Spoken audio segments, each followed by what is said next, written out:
Bismillahirrahmanirrahim. Alhamdulillah hamdan katsiran tayyiban mubarakan fih kama yuhibbu rabbuna wa yarda. Wa ashhadu an la ilaha illallah wahdahu la syarika lah. Wa ashhadu anna Muhammadan abduhu wa rasuluh. Amma ba'd. Ikhwanil kiram rahimani wa rahimakumullah. Kita lanjutkan pembahasan kita dari kitab Taisir Al-Karimir Rahman fi Tafsiri Kalamil Mannan, kitab tafsir karya Fadilatul Syekh Al-Allama Al-Mufassir Abdurrahman Nasir As-Sa'di rahimahullahu ta'ala. Kita masih dalam pembahasan tafsir surah Al-Baqarah sampai pada ayat yang ke-157.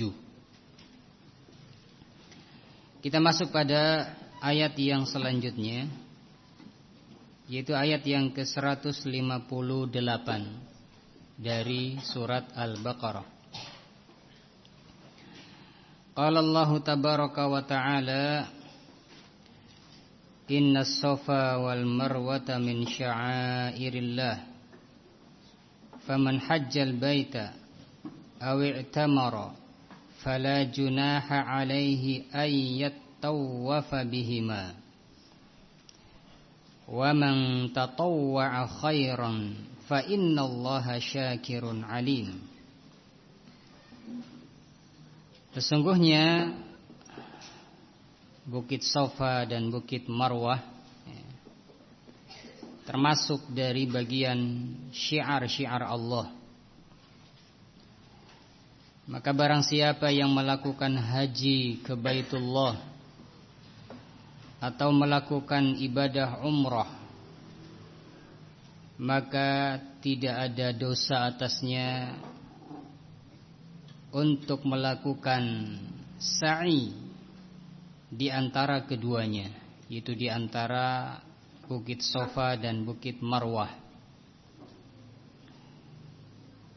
Wa man tatawwa'a khairan fa innallaha syakirun alim. Dan barang siapa yang melakukan atau mengamalkan kebaikan dengan ikhlas, fa innallaha syakirun alim, maka sesungguhnya Allah subhanahu wa ta'ala maha mensyukuri dan maha mengetahui. Nah, di dalam ayat ini Allah subhanahu wa ta'ala menerangkan bahwasannya Safa dan Marwah termasuk syiar-syiar Allah.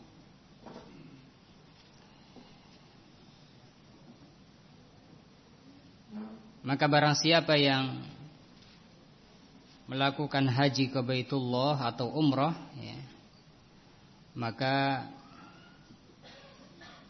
tidak mengapa baginya untuk melakukan sa'i.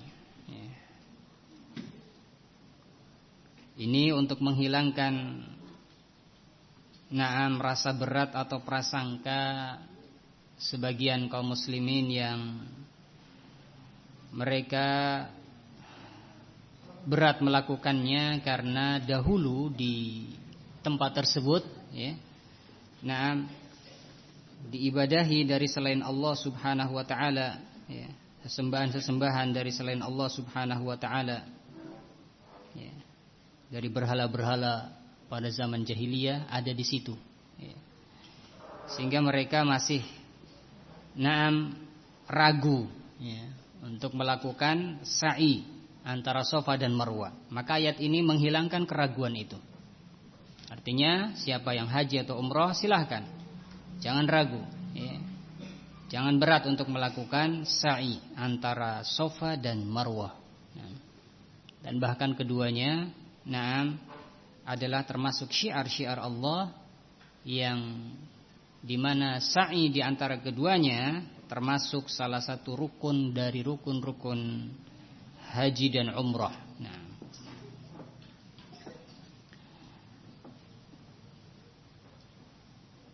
Baik, untuk lebih jelasnya kita baca penjelasan Fadilatul Syekh Abdurrahman Nasir As-Sa'di rahimahullahu taala. Penjelasan beliau cukup panjang ya. Nah, sehingga kita baca cepat agar bisa memenuhi waktu yang ada. Qala al-muallif rahimahullahu taala,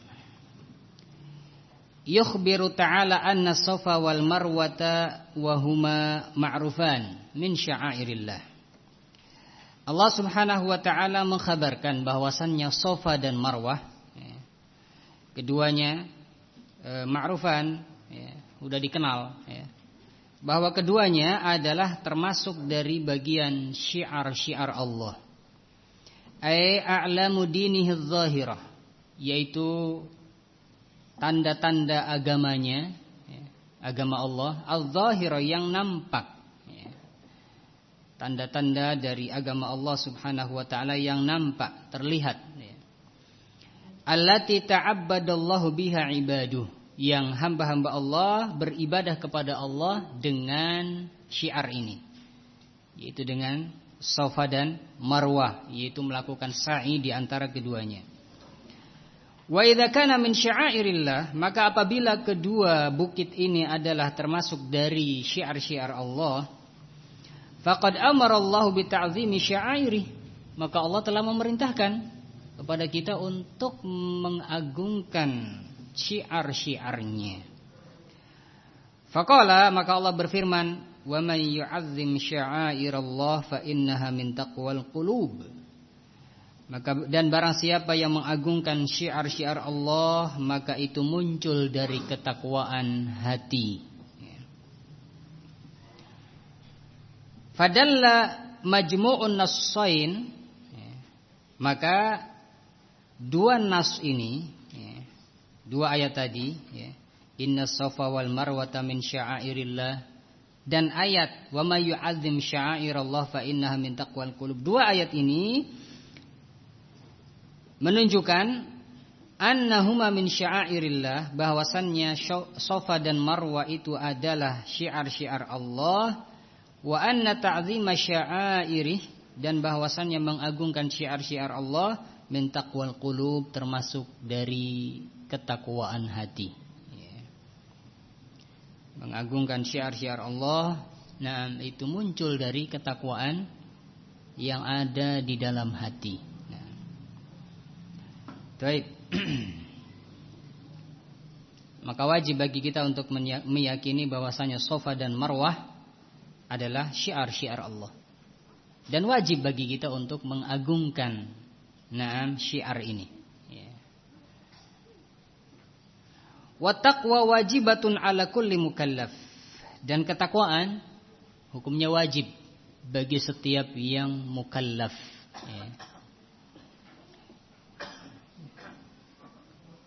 yang sudah dewasa, yang berakal, nah dan seterusnya, dari sifat-sifat orang yang mukallaf. Dan takwa itu hukumnya wajib bagi setiap orang yang mukallaf. Wa dzalika yadullu ala anna as-sa'ya bihima fardun lazimun lil haji wal umrah. Dan itu menunjukkan bahwasannya sa'i di antara Safa dan Marwah hukumnya adalah wajib. Kewajiban yang harus ditunaikan ketika menunaikan ibadah haji dan umroh. Bahkan masuk pada rukun-rukunnya. Umroh tidak akan sah kalau tidak melakukan sa'i antara Safa dan Marwah. Kama alaihil jumhur, sebagaimana ini adalah pendapat jumhur para ulama, bahwasanya sa'i antara Safa dan Marwah merupakan sesuatu yang lazim, yang wajib, yang harus dilakukan bagi mereka yang melakukan ibadah haji dan umroh. Wadalat alaihil ahaditsun nabawiyah, dan ini juga ditunjukkan oleh hadis-hadis dari Nabi sallallahu alaihi wasallam, bahwasanya yang haji dan umroh harus sa'i, harus melakukan sa'i antara Safa dan Marwah. Wa fa'alahu Nabi sallallahu alaihi wasallam, dan Rasulullah sallallahu alaihi wasallam telah melakukannya, telah memberikan contohnya kepada kita. Wa qala, bahkan beliau berkata, khudhu anni manasikakum, ambillah oleh kalian manasik kalian dariku. Itu ambillah tata cara haji dan umroh kalian dariku. Itu dari Rasulullah sallallahu alaihi wasallam, dan beliau melakukan sa'i antara Safa dan Marwah. Sehingga tidak ada lagi keraguan. Disyariatkannya sa'i antara Safa dan Marwah bagi yang melakukan ibadah haji dan umroh. Kemudian faman hajjal baita aw i'tamara fala junaha alaihi ay yattawafa bihima. Maka barang siapa yang melakukan haji ke Baitullah atau umrah, maka tidak ada dosa atasnya untuk melakukan sa'i di antara keduanya, antara Safa dan Marwah. Ayat ini atau lafaz ini, hadza daf'un liwahmi man tawahhama wa taharraja minal muslimin anit tawaf bainahuma. Ini menolak menolak dugaan atau sangkaan atau rasa berat yang muncul dari kalangan kaum muslimin, atau rasa ragu yang muncul dari kalangan kaum muslimin dari melakukan tawaf di antara keduanya, di antara Safa dan Marwah. Karena sebagian kaum muslimin ragu dan berat untuk melakukan sa'i di antara keduanya. Likaunihima fil jahiliyah tu'badu indahumal asnam. Karena pada zaman jahiliyah di tempat tersebut diibadahi berhala-berhala. Berhala-berhala jahiliyah dipasang di antara Safa dan Marwah, diibadahi di situ dari selain Allah. Kesyirikan terjadi di situ. Fanafa ta'ala al-junah lidaf'i hadzal waham. Maka Allah Subhanahu wa taala menafikan rasa berat ini, keraguan ini, Allah nafikan lidaf'i hadzal waham, untuk menolak atau membantah waham ini, prasangka yang keliru ini. La li'annahu ghairu lazim, bukan artinya bahwasannya sa'i antara Safa dan Marwah itu bukan amalan yang wajib ketika haji dan umroh, bukan. Karena lafadznya kan, barang siapa yang haji atau umroh maka tidak ada dosa atasnya. Jadi seolah-olah menunjukkan bukan wajib karena lafadznya tidak ada dosa atasnya untuk sa'i di antara keduanya. Bukan ini maksudnya. Baik. Maksudnya adalah ayat ini untuk menolak prasangka tadi dan keraguan tadi, karena sebagian kaum muslimin berat dan ragu, ada pikiran, bahwasannya dulu di sini diibadahi berhala-berhala pada zaman jahiliyah, sehingga enggan untuk melakukan ibadah di antara Safa dan Marwah. Maka untuk menolak prasangka dan waham yang seperti ini, Allah Subhanahu wa taala mengatakan fala junaha alaihi ayyatawafa bihima. Tidak mengapa dia untuk sa'i di antara keduanya ketika melakukan haji dan umroh. Jadi ayat ini untuk tadi menolak atau menjawab keraguan atau rasa berat dari kaum muslimin yang berat atau ragu untuk tawaf di antara keduanya. Bukan menunjukkan bahwasannya sa'i di antara Safa dan Marwah, tawaf di sini bermakna sa'i tadi, bukan berarti sa'i antara Safa dan Marwah ghair lazim, bukan wajib, bukan berarti itu, karena sa'i antara Safa dan Marwah hukumnya wajib berdasarkan dalil yang lain.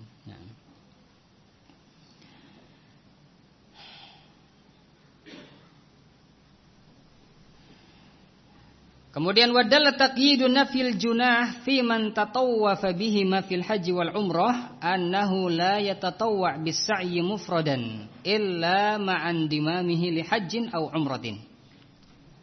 Ini juga penting, perhatikan. Pembatasan penafian junah, penafian rasa berat, ya, bagi orang yang mau sa'i di antara Safa dan Marwah, ya, ketika melakukan haji dan umroh. Nah, pembatasan ini, ya, nah, menunjukkan, ya, annahu la yatatawwa bis-sa'i, bahwasannya tidak melakukan amalan sa'i, ya, mufradan secara sendirian, ya, secara terpisah, ya, hanya sa'i saja. Nah, ini nggak boleh. Nah, baik.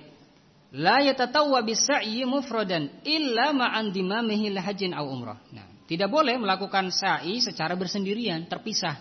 Naam, kecuali, ya, naam, digabungkan atau merupakan, naam, amalan yang menyertai haji dan umroh. Nah, jadi yang boleh sa'i di situ adalah yang melakukan haji dan umroh. Nah, kalau nggak haji dan umroh nggak boleh sa'i antara Safa dan Marwah. Nah, secara terpisah bersendirian, ya, bukan melakukan umroh, bukan melakukan haji. Nah, baik. Nah, bi khilafi tawafil bait, berbeda dengan tawaf di Baitullah. Kalau tawaf di Baitullah walaupun bukan melakukan haji dan bukan umroh, ya, boleh tawaf, ya, tawaf mutlak kapan saja. Nah, ya, siang atau malam, ya, pagi atau sore dan seterusnya. Boleh kapan saja tawaf di Baitullah walaupun bukan umroh, bukan haji. Nah, ini kalau tawaf di Baitullah. Tapi kalau sa'i, ya, itu tidak boleh dilakukan secara tersendiri. Nah, tapi harus, sa'i ini merupakan bagian dari ibadah umroh atau bagian dari ibadah haji. Nah, harus rangkaian ini. Nah, nggak boleh bersendirian. Beda dengan tawaf. Kalau tawaf boleh kapan saja, ya. Nah, walaupun dia bukan orang yang sedang umroh dan bukan orang yang sedang haji, boleh kapan saja. Adapun sa'i maka harus dia berbarengan dengan amalan umroh atau amalan haji. Fa innahu yashra'u ma'al umrah wal hajj. Karena sa'i antara Safa dan Marwah itu disyariatkan bersama umroh dan haji, ya, merupakan rangkaian ibadah itu. Wa huwa ibadatun mufradah. Nah,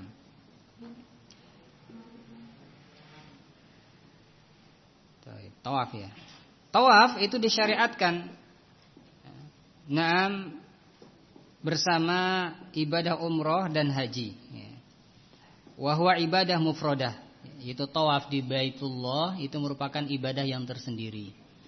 Nah, ibadah yang tersendiri sehingga boleh seseorang tawaf kapan saja walaupun bukan orang yang sedang umroh dan bukan orang yang sedang haji. Nah, adapun sa'i antara Safa dan Marwah, ya, tidak boleh, naam, disendirikan, ya.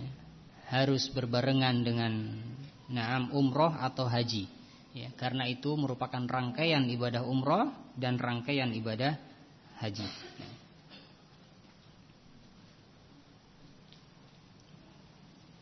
Baik.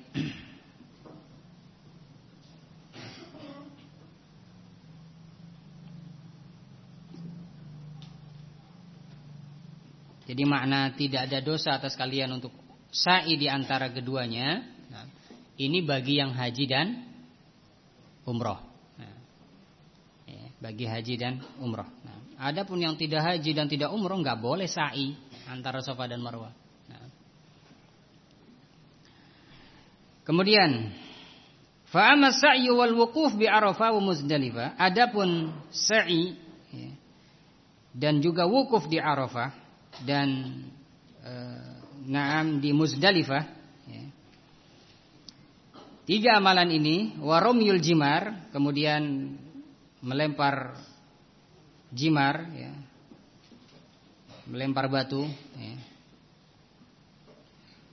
Fa innaha tatba'un nusuk, maka amalan-amalan ini, sa'i, wukuf di Arafah dan naam di Muzdalifah, kemudian ramyul jimar, ya, melempar jumroh, ya. Amalan-amalan ini tatba'un nusuk, itu mengikuti manasik-manasik, manasik haji. Nah, mengikuti amalan manasik, ya. Bukan amalan yang bersendirian. Nah, baik, ya. Bukan amalan yang tersendiri, ya. Tetapi rangkaian manasik haji. Nah, sa'i, wukuf di Arafah, ya, kemudian di Musdalifah, kemudian juga melempar jumroh, ya.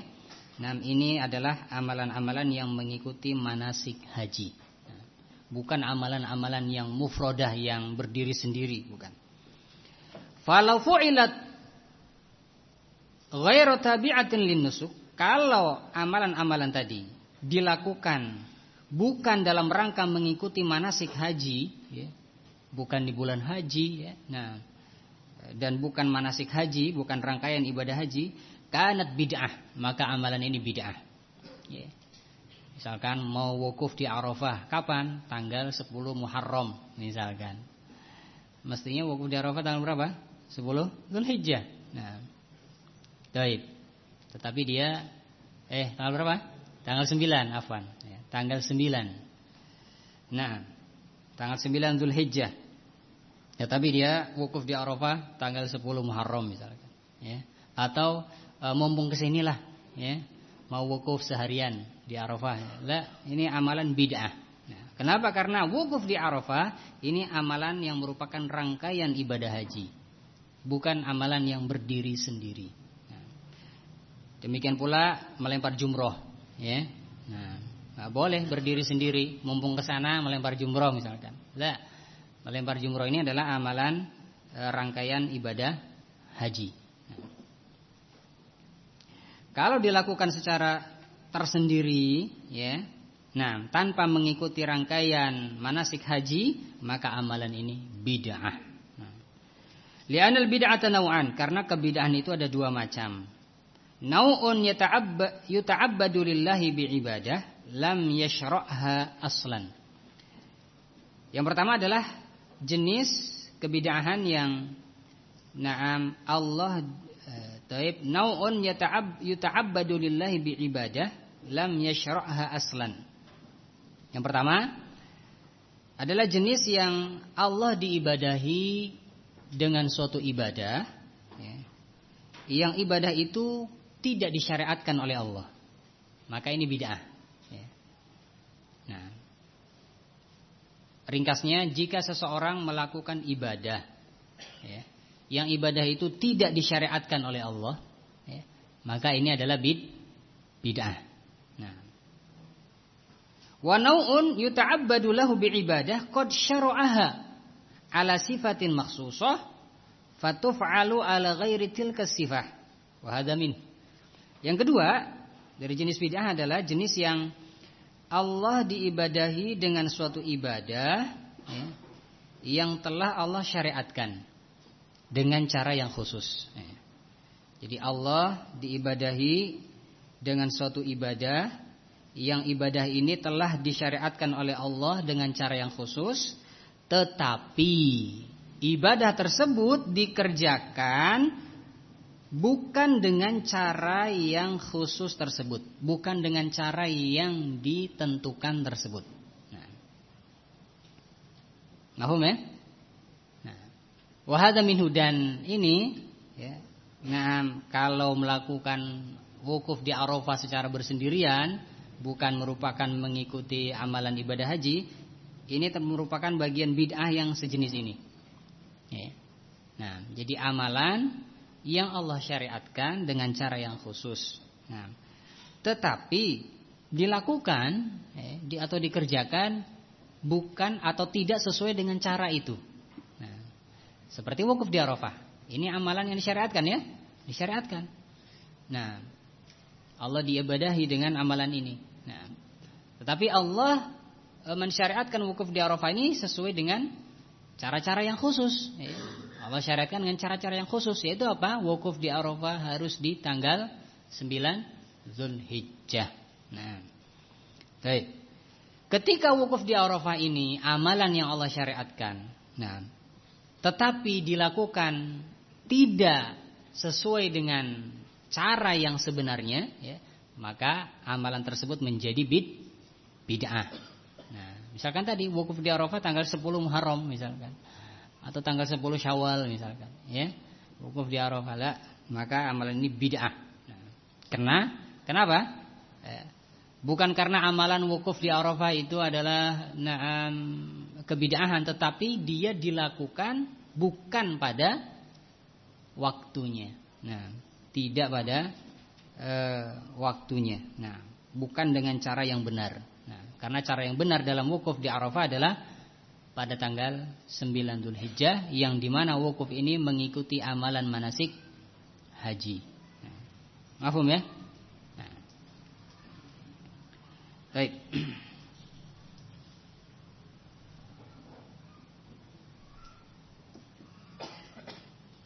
Kemudian wa qauluhu, firman Allah Subhanahu wa taala, wa man tatawwa'a ay fa'ala ta'atan mukhlishan biha lillahi ta'ala. Wa man tatawwa'a artinya yaitu barang siapa yang melakukan ketaatan secara ikhlas, ya, karena Allah Subhanahu wa taala, khairan, ya, itu melakukan ketaatan yang berupa min hajjin wa umratin, baik itu haji atau umrah, wa tawaf atau tawaf, wa sholatin atau sholat, wa saumin puasa, wa ghairi dzalik, dan selain itu, fahuwa khairul lahu, maka itu lebih baik baginya. Maka barang siapa yang mengamalkan amalan ini, ya, mengamalkan ketaatan kepada Allah dengan ikhlas, baik amalan haji atau umroh atau tawaf atau sholat atau puasa dan seterusnya, maka itu lebih baik baginya. Fadalla hadza ala annahu kullama izdada al-'abdu min ta'atillah izdada khairuhu wa kamaluhu. Ini menunjukkan bahwa seorang hamba jika dia bertambah ketaatannya kepada Allah, atau setiap dia bertambah ketaatannya kepada Allah, ya, dengan melakukan berbagai macam amalan soleh, maka akan bertambah kebaikannya dan kesempurnaannya. Nah, ya. Semakin dia banyak melakukan ketaatan kepada Allah, semakin bertambah ketaatannya kepada Allah, maka dia semakin baik dan semakin sempurna. Ya. Semakin bertambah kebaikannya dan semakin sempurna. Wa darajatuhu 'indallah, dan semakin tinggi atau semakin bertambah derajatnya di sisi Allah Subhanahu wa taala, li ziyadati imanihi, karena telah bertambahnya keimanannya. Nah, sebagaimana manhaj Ahlussunnah wal Jamaah menyebutkan bahwasanya al-iman yazid wa yanqus, yazidu bit ta'ah wa yanqus bil ma'siyah. Keimanan itu bisa bertambah dan bisa berkurang. Nah, bisa bertambah dengan melakukan ketaatan dan amal soleh, dan bisa berkurang ketika melakukan dosa dan kemaksiatan. Nah, faman tatawwa khairan fahuwa khairul lahu. Maka barang siapa yang mengamalkan kebaikan dengan ikhlas karena Allah Subhanahu wa taala, baik itu haji, umrah, tawaf, sholat, puasa dan seterusnya, sedekah, ya, dan lain-lain, maka itu lebih baik baginya. Nah, semakin hamba menambah ketaatannya kepada Allah, semakin bertambah ketaatannya kepada Allah, ibadahnya kepada Allah, amalannya dan seterusnya, maka semakin bertambah kebaikannya dan kesempurnaannya, semakin bertambah derajatnya di sisi Allah. Nah, karena telah bertambah keimanannya. Nah, wa dalla taqyidu tatawwu bil khair anna man tatawwa'a bil bid'ah allati lam yashra'ha Allah wa la rasuluhu annahu la yahsul lahu illa al-'ana. Perhatikan pembatasan at-tatawwu bil khair, pembatasan melakukan amalan kebaikan, barang siapa yang mengamalkan kebaikan tadi, ya. Nah, barang siapa yang mengamalkan kebaikan, Allah Subhanahu wa taala hanya mengatakan amalan kebaikan. Pembatasan ini menunjukkan bahwasannya man tatawwa'a bil bid'ah, barang siapa yang melakukan amalan bid'ah, ya, yang tidak ada contohnya dari Rasulullah sallallahu alaihi wasallam, allati lam yasyara'ha Allah, yang tidak disyariatkan oleh Allah, wala rasuluhu, dan tidak disyariatkan oleh rasulnya, annahu la yahsul lahu ilal ana, maka tidak ada yang dia dapatkan dari amalan tadi, amalan bid'ah tersebut, illal ana, kecuali rasa lelah, rasa capek, ya. Nah, walaysa bi khairin lahu, bukan merupakan kebaikan baginya, bukan. Nah, bal qad yakunu syarrun lahu, bahkan kadang merupakan kejelekan baginya. In kana muta'ammidan, jika dia melakukannya sengaja. Aliman bi adami masyru'iyatil amal, dalam keadaan dia tahu bahwasanya amalan ini sebenarnya enggak disyariatkan, ya, tapi dilakukan. Kenapa? Karena tender, ya. Nah, menghasilkan pemasukan. Nah, dia sadar amalan ini enggak ada dalilnya. Nah, enggak disyariatkan, hanya saja anggapan dia baik, ya. Menurut prasangkanya, dugaan hatinya baik. Nah, sehingga dia lakukan. Dia sengaja melakukannya dan dia tahu itu amalan yang tidak ada dalilnya. Maka ini syarrun lahu. Amalan ini jelek baginya, merupakan malapetaka baginya. Nah, bukan merupakan kebaikan bagi dia, ya. Bahkan dia tidak mendapatkan apa-apa kecuali rasa lelah tadi. Nah, baik, lelah dan capek.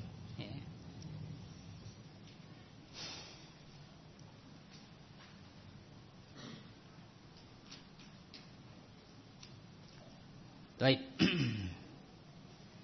Dia melakukan ibadah puasa misalkan. Ibadah puasa berapa hari? 40 hari. Puasa apa ini? Puasa mutih. Supaya apa? Supaya dapat ilham, ya. Al-muhim. Nah, puasa yang tidak disyariatkan. Nah, ya, tiap hari sampai 40 hari dan seterusnya. Nah, puasa apa? Puasa mutih katanya. Enggak tahu, ya. Nah, enggak ada dalilnya. Ya, tidak disyariatkan oleh Allah dan Rasulnya. Nah, baik. Maka dia tidak mendapatkan dari puasanya kecuali rasa lapar, ya. Lapar, haus, capek, lelah, ya, lemah, ya, dan seterusnya. Bahkan kalau dia sengaja melakukannya dan dia tahu itu tidak disyariatkan tetapi tetap dilakukan, maka syarrun lahu. Dia terancam dengan siksa Allah Subhanahu wa taala. Nah,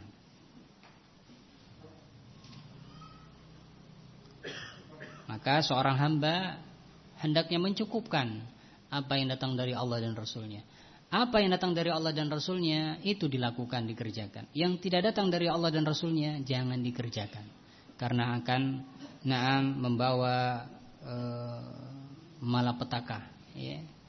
Nah, dan dia tidak mendapatkan kecuali hanya rasa lelah dan capek dalam melakukan ibadah tersebut. Rasulullah SAW mengatakan, man amila amalan laisa alaihi amruna fahuwa raddun. Barang siapa yang melakukan suatu amalan yang tidak ada perintahnya dari kami, maka amalan tersebut tertolak. Nah, ya.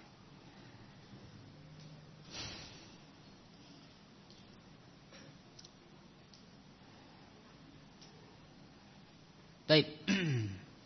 Masih satu kalimat lagi tersisa. Azan dulu ya. Nah, azan dulu, ba'dal azan kita lanjut. Satu kalimat terakhir. Nah.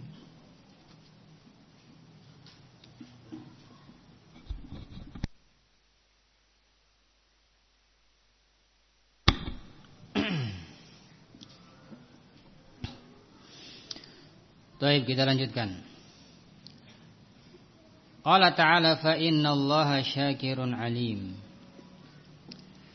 Sesungguhnya Allah Subhanahu wa taala syakirun alim, maha mensyukuri dan maha mengetahui. Asy-syakir wasyakur min asma'illahi ta'ala. Asy-syakir dan asy-syakur itu termasuk dari nama-nama Allah. Alladzi yaqbalu min ibadihi al-yasir minal amal.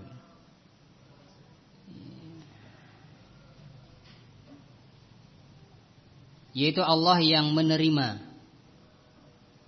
amalan dari hambanya walaupun sedikit. Nah, asy-syakir, asy-syakur artinya yang maha mensyukuri, yaitu yang menerima amalan dari hambanya walaupun sedikit. Innallaha syakirun alim. Nah. Walaupun orang melakukan amalan sedikit sekali, ya. Nah, bahkan mungkin mithqalu dzarrah, ya. Faman ya'mal, na'am, barang siapa yang melakukan amalan, ya, walaupun seberat dzarrah, semut kecil, ya, ringan kecil, ya, maka dia akan mendapatkan balasannya. Allah Subhanahu wa ta'ala menerima amalan tersebut walaupun sedikit. Ini makna Allah Asy-Syakir, Asy-Syakur, yang maha mensyukuri. Yaitu Allah menerima dari hamba-hambanya, na'am, amalan walaupun sedikit. Wa yujazihim alaih, dan Allah akan membalasnya. Allah menerima amalan yang sedikit tersebut, kemudian Allah akan membalas, na'am, mereka yang melakukan amalan tersebut al-azima minal ajr, dengan balasan yang besar. Ya, amalannya sedikit, namun Allah Subhanahu wa ta'ala akan membalasnya dengan balasan yang azim, yang besar. Ya. Alladzi idza qama 'abduhu bi awamirihi wa imtathala ta'atahu a'anahu 'ala dzalik wa athna 'alaihi wa madahahu.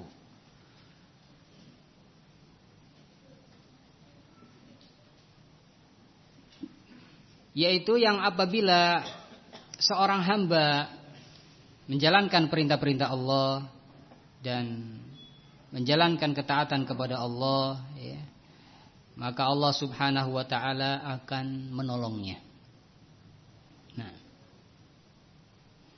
ini diantara makna syakur, ya.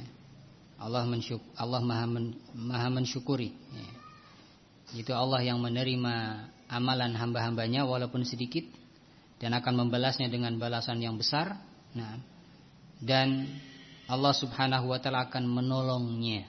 Nah, menolong hambanya tersebut untuk melakukan ibadah kepadanya. Wa athna 'alaihi wa madahahu, dan Allah akan memujinya dan Allah akan menyanjungnya. Wa jazahu fi qalbihi nuran wa imanan wa sa'atan.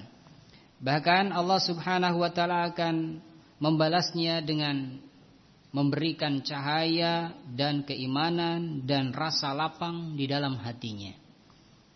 Wa fi badanihi quwwatan wa nasyatan, dan Allah Subhanahu wa ta'ala akan memberikan kekuatan dan semangat pada badannya.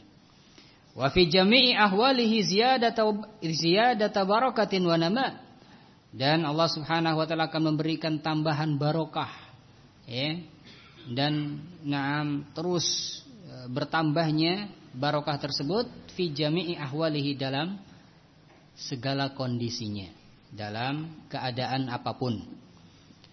Wa fi a'malihi ziyadata taufiq, dan Allah Subhanahu wa ta'ala akan memberikan kepadanya tambahan taufik pada amalannya. Nah, ini makna Allah Subhanahu wa ta'ala syakir, nah, maha mensyukuri. Thumma ba'da dzalik yuqaddim 'ala thawabil ajil 'inda rabbih kamilan muwaffaran lam tanqusu hadhihi al-umur. Ya. Kemudian setelah itu, di akhirat nanti Allah Subhanahu wa ta'ala akan memberikan kepadanya pahala, ya, dari sisinya. Nah, pahala yang sempurna, pahala yang muwaffaran, yang banyak. Lam tanqusu hadhil umur, yang tidak terkurangi dengan balasan-balasan di dunia tadi. Nah, di dunia tadi apa balasannya? Nah, Allah menolong dia, Allah memuji dia, Allah menyanjungnya, Allah memberikan cahaya, kemudian keimanan dan rasa lapang dalam hatinya, Allah memberikan kekuatan dan kesemangatan pada badannya, Allah berikan tambahan barokah pada setiap kondisinya, Allah berikan tambahan taufik pada amalan-amalannya. Nah, hal-hal ini tidak mengurangi pahala di akhirat. Nah, di akhirat Allah menyiapkan pahala yang besar, yang sempurna, yang banyak. Nah, yang tidak terkurangi dengan tadi, ya, balasan-balasan yang Allah Subhanahu wa ta'ala berikan di dunia. Nah, kemudian wa min syukrihi li 'abdi, termasuk dari bentuk rasa syukur Allah kepada hambanya, anna man taraka syai'an lillah, bahwasannya barang siapa yang meninggalkan sesuatu karena Allah, ya, dia tinggalkan itu. Kenapa? Karena Allah. Ya. Nah, a'adahullahu khairan min, maka Allah Subhanahu wa taala akan menggantinya dengan yang lebih baik. Nah, ini termasuk bentuk rasa syukur Allah kepada hambanya. Ketika hamba ini meninggalkan sesuatu karena dirinya, karena Allah, ya, maka Allah akan menggantikannya dengan yang lebih baik.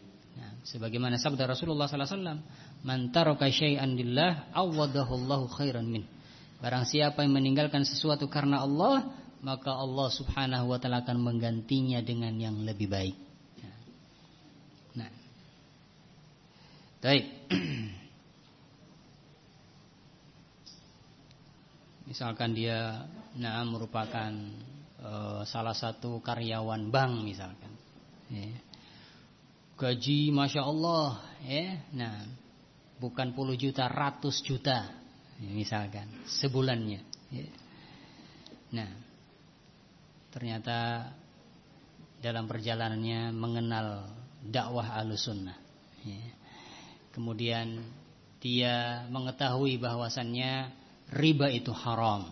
Nah, ya, haram, baik yang menulisnya atau yang menyaksikannya, yang menjadi saksinya, atau yang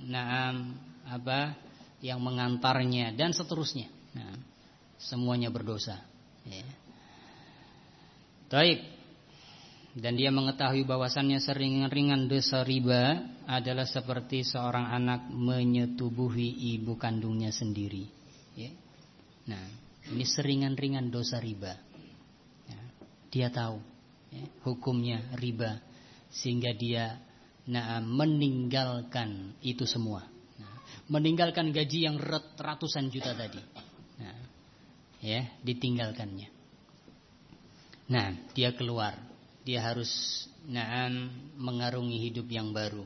Ya. Bingung, ya, mau kerja apa? Ya. Yakin dengan sabda ini, man taraka syai'an lillah awadahullahu khairan min. Barang siapa meninggalkan sesuatu karena Allah, Allah ganti dengan yang lebih baik. Khairan minhu. Ini janji Allah ini, ya. Nah, yakin, dan kita harus yakin, ya, enggak boleh ragu, ya. Nah, barang siapa yang meninggalkan sesuatu karena Allah, Allah akan menggantinya dengan yang lebih baik. Nah, dia tinggalkan. Baik. Ganti yang lebih baik itu jenisnya banyak, ya. Bentuknya banyak. Ada yang berupa mungkin nanti gajinya setelah keluar dari bank ternyata kerja di tempat lain yang mubah, halal, ya, ternyata gajinya lebih tinggi, ya. Nah, bisa bermakna itu. Atau mungkin yang lebih baik ini bermakna dengan bentuk yang lain. Misalkan diganti dengan anaknya yang soleh. Nah, anaknya menjadi soleh, menjadi hafid, menjadi ulama, ya. Nah, dan seterusnya. Nah, atau keluarganya, Allah berikan hidayah. Nah, ini hidayah, ya. Hidayah ini lebih mahal daripada dunia dan seisinya. Nah, dan seterusnya. Dari bentuk-bentuk tadi yang lebih baik daripada yang telah dia tinggalkan. Nah, baik. Man taraka syai'an lillah awadahullahu khairan min. Barang siapa yang meninggalkan sesuatu karena Allah, maka Allah ganti dengan yang lebih baik. Nah, dan kita harus yakin, ya. Nah.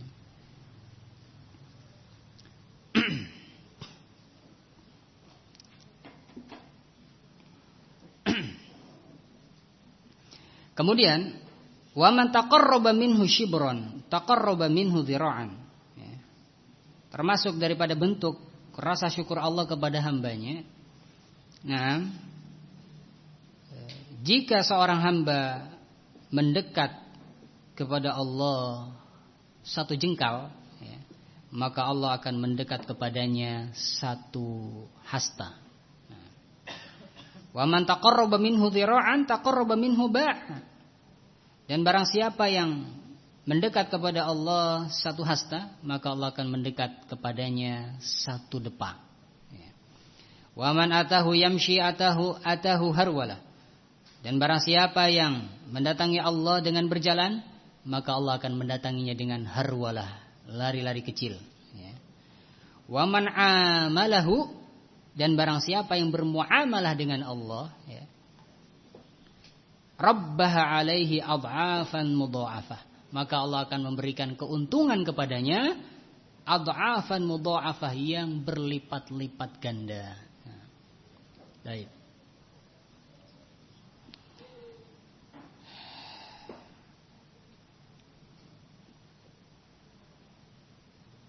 Tijaratan lan tabur, ya. Perniagaan yang tidak akan merugi, ya.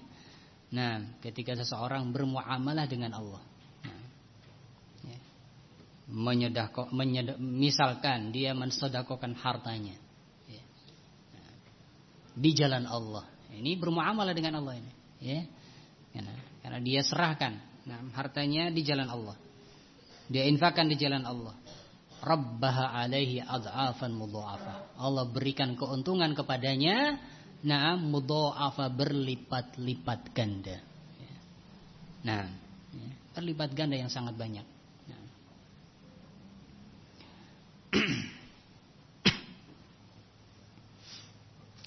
Masih ingat kisah sahabat Utsman bin Affan, ya, kalau nggak salah, yang beliau adalah seorang saudagar besar, ya, yang pernah terjadi paceklik pada zaman beliau, ya, kemarau, paceklik. Nah, dan beliau membawa barang dagangan dari luar, ya, Madinah, ya, dengan barang dagangan yang sangat banyak. Nah, kemudian sampai di Madinah, maka para tengkulak sudah sibuk, ya. Nah, ingin belanja dari sahabat ini, ya. Ada yang menawarkan 2 kali lipat, ya. Ada yang mau beli 3 kali lipat, 4 kali lipat, dan seterusnya. Nah, tapi Utsman bin Affan nggak mau, nggak menjual barangnya, ya. Nah, bahkan ada yang menawarkan tertinggi, tawaran tertinggi 5 kali lipat. Ya Utsman, saya beli barangmu 5 kali lipat. Nah, para tengkulak ini, ya. Tapi Utsman bin Affan radhiyallahu ta'ala tidak mau memberinya. Nah, beliau maunya berapa? 10 kali lipat. Aku mau 10 kali lipatnya. Namun para tengkulak tidak ada yang mampu untuk membayar 10 kali lipatnya. Nah, kemudian alhasil, singkat cerita, Utsman bin Affan tidak menjual barangnya, tetapi mensodakohkan seluruhnya. Nah, kenapa? Karena mau yang 10 kali lipat tadi. Faman jaa bil hasanati falahu asyru amsalihha. Barang siapa yang datang dengan membawa 1 kebaikan, maka baginya 10 kali lipatnya. Jadi Utsman bin Affan pengennya 10 kali lipatnya tadi. Nah, sehingga disodakohkan semuanya, nah, di jalan Allah. Ya subhanallah. Nah, hati manusia kalau sudah tidak tergoda dengan dunia, ya. Nah, dunia bukan di hatinya, ya. Nah, tetapi di mana? Di tangannya. Nah, taib. Jadi walaupun banyak harta di tangannya, ya. Nah, walaupun banyak dunia di tangannya, tidak berpengaruh. Nah, bahkan dia sedekahkan di jalan Allah. Tapi kalau dunia sudah di hati seseorang, walaupun yang dia punya sedikit, yang di tangannya cuma sedikit, tapi dunia di hati dia, ya, maka apa yang ada di tangannya akan menjadi malapetaka. Nah, ya. Nah, karena kerakusannya terhadap dunia.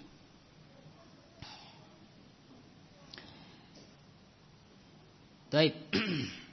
Wa man amalahu rabbaha alaihi ad'afan mudha'afah. Barang siapa yang bermuamalah dengan Allah, maka Allah memberikan kepadanya keuntungan yang berlipat-lipat ganda. Nah, tidak akan rugi orang yang bermuamalah dengan Allah. Nah, ya. Baik.